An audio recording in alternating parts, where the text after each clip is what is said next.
Hey folks, welcome back to Only the Best Fantasy Novels. My name is Robin, and today I want to take on a Booktube darling, none other than the infamous Malice by John Gwynne, first book in the Faithful and Fallen saga, and also pretty much the first book his debut book. Now, for just a little story about this book. I remember I remember the time when this book was announced, when it was going to be released, and it was one of the anticipated release. You know, it did the usual thing. Bloggers at the time were all hyping it up to high heavens, whatever. And then it came out, and everyone was like, it's a good book, whatever. And 2 years later, pretty much no one was talking about it aside from like the fans who continued the series, and yeah, pretty much just the fans. So for me, that's a sign that usually a book is good, but not great. So this has pretty much been languishing on my TBR since whenever this came out. Because like I said, this book's been on my radar since before it was released. But anyway, I recently joined Booktube, and you can imagine my surprise when I hopped on here and people were hyping this book to high heaven. I started to wonder, maybe like I just missed the train with this book, because there are some books that certainly, as more time goes by and more people read them, they do develop a following, and some books just don't break straight out of the gate. So I figure, I actually bought these books quite a while back. I just never actually got around to them. Figured it was high time. Let me read them and see what's up. In a nutshell, they're overhyped. They're okay reads. They're not like this amazing, mind-blowing, must-read series that people seem to be making it out to be. Not for me, at least. And from what I've been chatting about with a few people since, that kind of seems to be the consensus. So before I get further into it, first of all, let me describe what this story is about.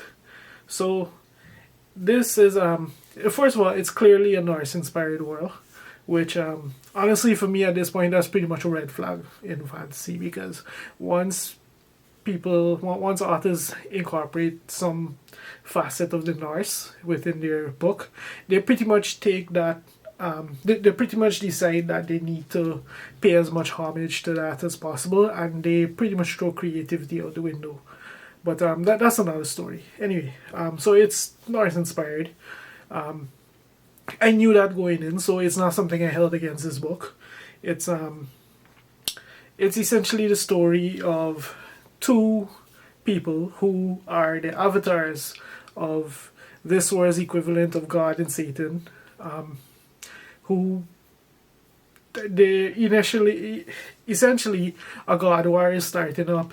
These two avatars are literally the agents of their respective god on Earth, in the Banished Lands, and they're going to settle the fight. Basically, in the mix of it, there are these 7 artifacts forged from a meteorite that have magical powers, and these artifacts are a potential tipping point in the war. So Malice is pretty much the Bildungsroman of the first of one of these avatars, who is Corbin. He's he's a standard fantasy protagonist, except this guy is also somehow a kind of a Renaissance man. He's really good at. He's a really good swordsman. He's a really good healer. He's a really good blacksmith. He's a really good animal tamer. He seems to be pretty good at pretty much anything he tries, and I don't know about you guys, but generally when people are able to, there's certainly nothing wrong with having a very diverse set of skills, but in one so young, they tend to be, you have range but you don't have depth, and we're supposed to believe at this guy's very tender age, he somehow has range and depth in both. Anyway, he's also he also has the distinction of being the only character in this entire book with a personality. Like, I kid you not, I could not keep track of the characters in this book because they're literally, you could literally interchange names and you can't tell them apart. The only time people exhibit any semblance of a personality is when there's a bit of snappy dialogue right before someone gets killed. Like when people start to exhibit personality in this book, you know someone's about to die. That's all you need to know about characterization. In terms of plot, it's pretty much what you expect. It's the coming of age of this kid, Corbin, who is the avatar of the good god in this world, and things happen. You know, the war is on the horizon. The various kings of this banished land, they decide to hold essentially a meeting, the first in like 1,000 years or something like that, because they start to see signs of the god war happening. Like, the giants start to become active, the worms start to become active. Things like that start to happen. Clear signs that things are starting to like the god war is approaching appear left, right, and center, and these guys come together to talk about it and agree that there's no way in hell that that's happening. Despite all these signs, despite having their wise people tell them these are the signs of the god war or whatever. Yeah, so we have that believable piece of denial, despite in the same breath we're being led to believe that these worms haven't been seen for thousands of years and these kind of things, or hundreds of years or something like that. Anyway, so like I said, there's pretty much no characterization of any significance for anyone in this book. It's certainly not a character-driven novel in any sense of the word. It's purely plot, and you know, there's nothing wrong with that. It is what it is. You know, it's his book is purely plot, and the plot, unfortunately, is not very complicated. You can guess where things are going. The writing is quite clear on the wall as you go through this, and it's pretty much paint by numbers from there. And once again, there's nothing wrong like that with that, because at the end of the day, the thing that really the best thing about this book was the action sequences. Like, they were fun.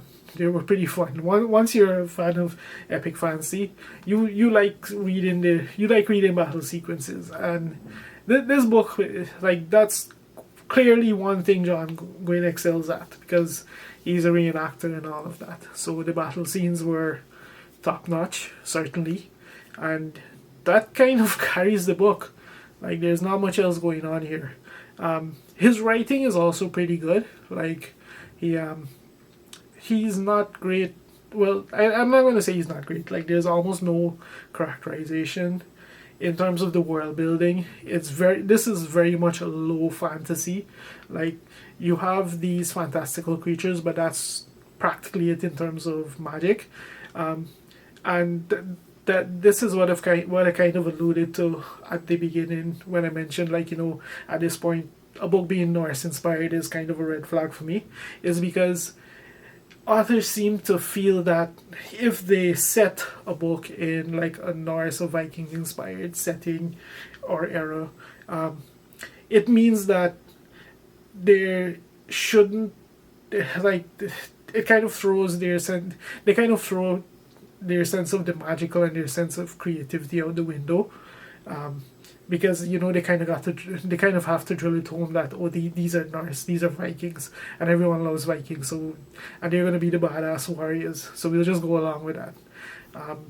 And yeah, like, if you're a fan of like just plain action sequences, you pretty much just like the war aspects of books, this will be it will be a bit of a rough start, but you will like this to some extent. There is occasionally good pieces of writing in here. Like, John Gwynne does turn an occasional good phrase now and then, and that kind of helps to keep things moving along.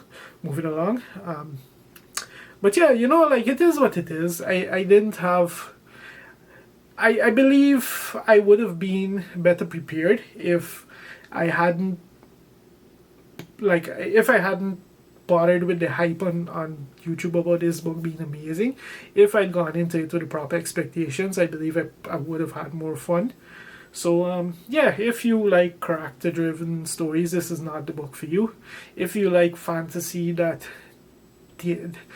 deals with like deep themes, that has like strong magical components, strong creative components, this is not the book for you. If you like action stories, essentially, and characters that are very much down to earth, and it's all about the fight, all about a sense of honor and duty and these kind of things, you're gonna have a blast with this. You know, it is what it is. Like, I'm not gonna bash the book and say it sucks just because I didn't like it. And by no means did I not like it. It was okay. It is what it is. And once I reset my expectations accordingly, once I caught a proper taste of John Gwynne and I was able to assess for myself, like, I reset my expectations and I had an okay time with it. Enough that I have the other three books in the series, and I certainly will continue with it. Because of course, when I posted about my initial reaction 30% into the book, Epic Fantasy fans did their thing where they immediately jumped on it and, oh, it only gets good at book X. Like, okay, I'll read to book X. Like, I've read farther with worse. I'll check it out. So apparently book X in this case is book 2, Valor. So it didn't blow my mind. It's very much it's very much just an action adventure. Treat it as such. Don't have very high expectations for this. Don't go in this expecting like a character driven plot. Don't expect like really good writing. Don't expect too much creativity, these kind of things. You're gonna have fun. If your favorite aspect of most fantasy novels is the battle sequences, this is the book for you. And yeah, that kind of summarizes my thoughts on Malice. If you've read this, if you think I'm dumb, whatever you want to say, drop it in the comments. I am happy to chat about it, and I'll see you next time.